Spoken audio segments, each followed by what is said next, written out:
Un fuerte saludo para nosotros en esta poderosa noche.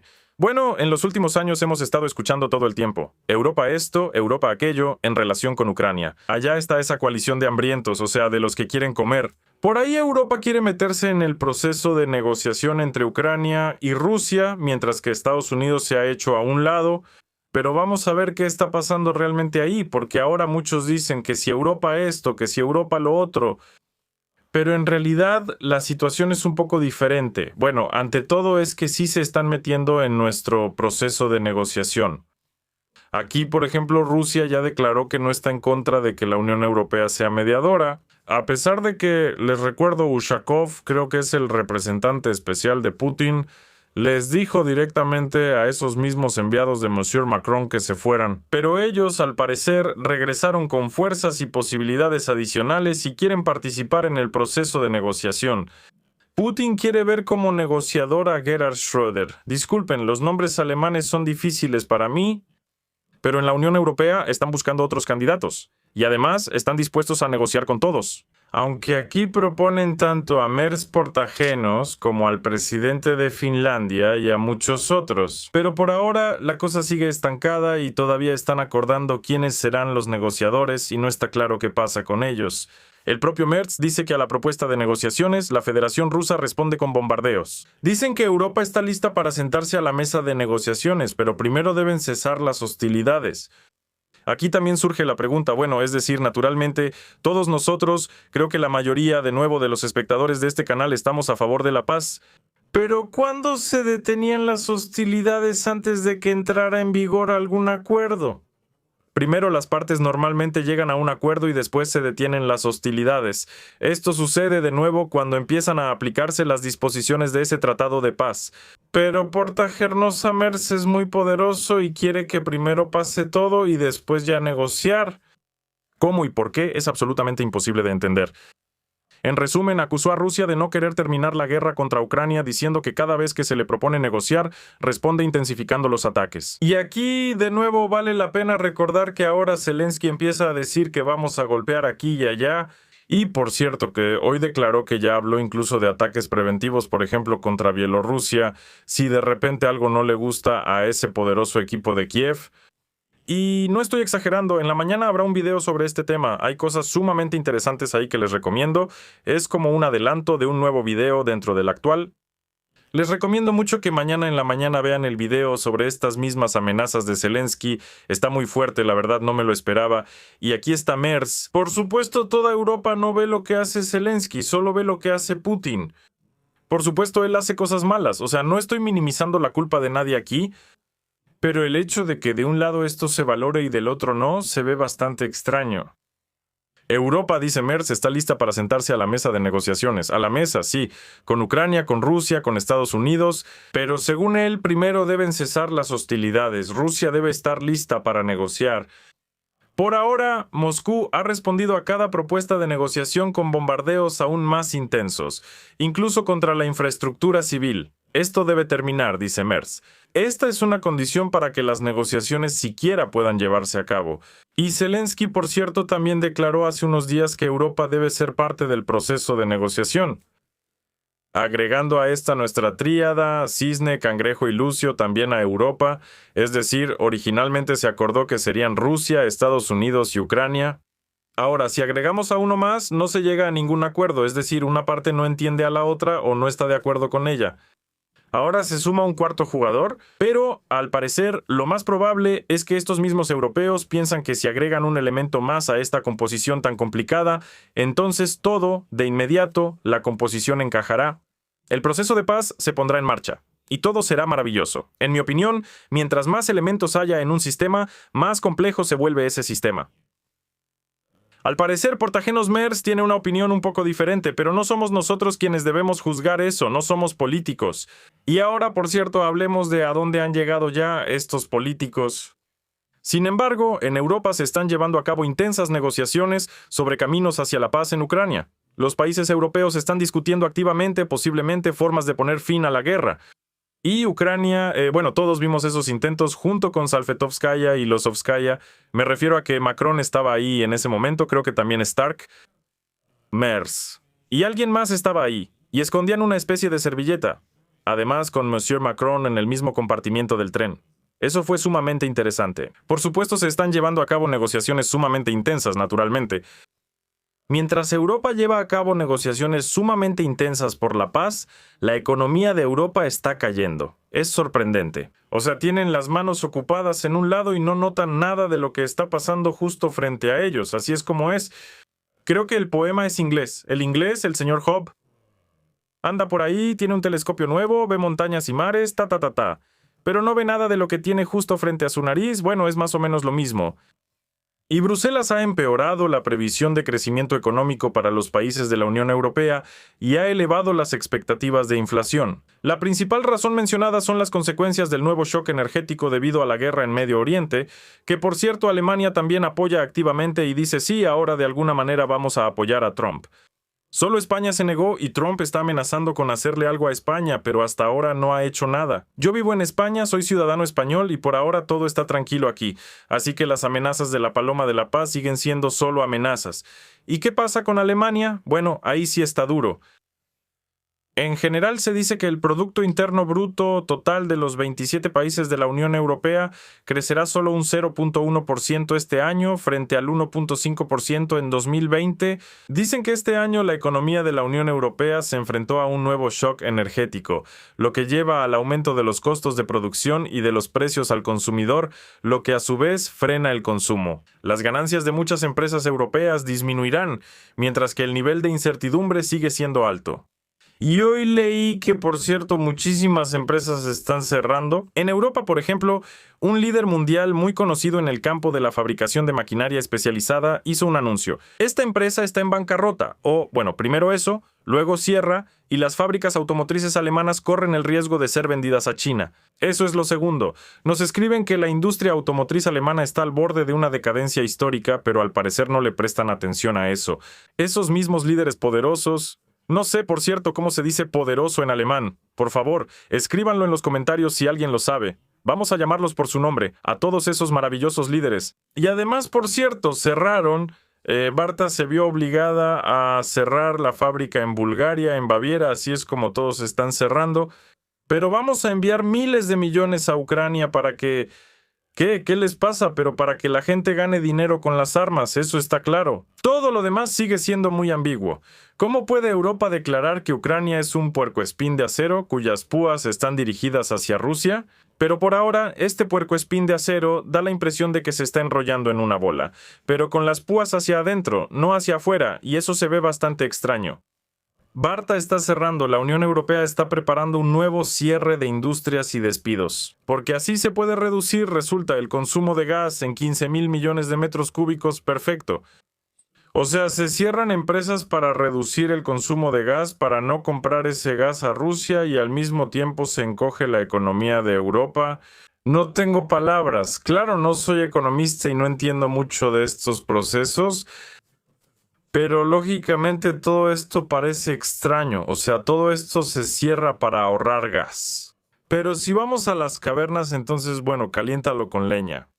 Y además una gran ventaja es que no se necesita ninguna producción industrial. Es cierto, no hay tantos animales, pero de alguna manera resolveremos el problema, cultivaremos tomates paleolíticos o algo así. Para Alemania, por cierto, la Comisión Europea pronostica cifras significativamente más bajas que para toda la Unión Europea. Carga. El crecimiento de la economía de Alemania este año será solo del 0.6%, mientras que para la Unión Europea será del 0.9%. El papel estabilizador, los altos gastos estatales en las Fuerzas Armadas alemanas y en infraestructura. ¿Qué tipo de infraestructura? Se preguntarán. Militar. Por supuesto, pero el problema de la infraestructura militar es que solo da un beneficio momentáneo en el crecimiento económico. Sí, genera empleos, asegura la producción y por supuesto da ganancias a la empresa, pero eso es momentáneo. Eso no es algo que pueda usarse y generar ganancias, no es una herramienta de trabajo, no son elementos de infraestructura productiva que permitan crear algo nuevo que beneficie a las personas. No son máquinas que se oxidan, que requieren depreciación y que participan en la guerra. De nuevo, la guerra tiene un impacto absolutamente negativo en la economía. Nosotros lo entendemos, pero todos esos camaradas probablemente no lo entienden. Además de todo eso, Bruselas también dice que el shock energético enfriará la economía de Europa y llevará la inflación a un nuevo nivel en relación con el PIB. Ajá, aquí se necesita suscripción, así que lo apagamos y lo encendemos. Otra cosa, aquí les voy a mostrar algo interesante. Aquí está.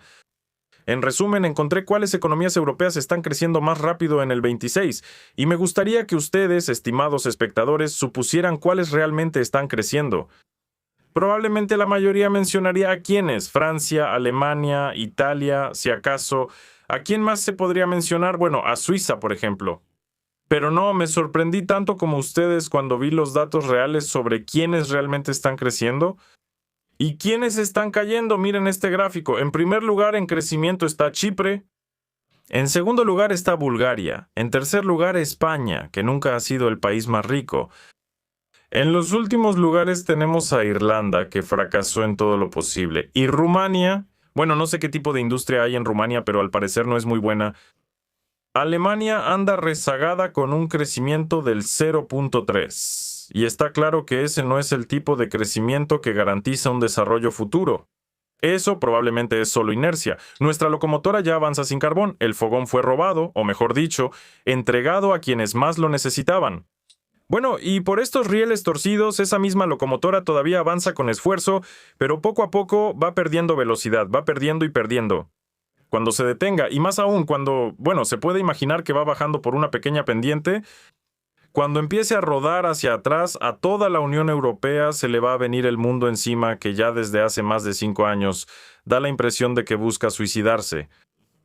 Es como en una película, una comedia de terror, olvidé cómo se llama, y ahí decían: los niños vienen aquí y empiezan a suicidarse. Bueno, pues más o menos lo mismo está pasando.